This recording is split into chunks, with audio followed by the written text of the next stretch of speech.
Hey Leute, ich mache eine Pause. Ich habe eine Augenentzündung und ich brauche ein bisschen Zeit, bis es mir besser geht.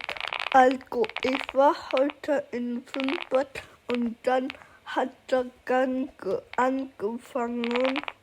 Zuerst habe ich es nicht bemerkt, aber meine Eltern haben das bemerkt.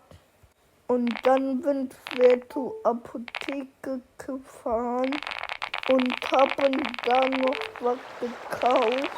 Es geht mir ein bisschen besser, nur wegen der Entzündung will ich ein bisschen, verformen.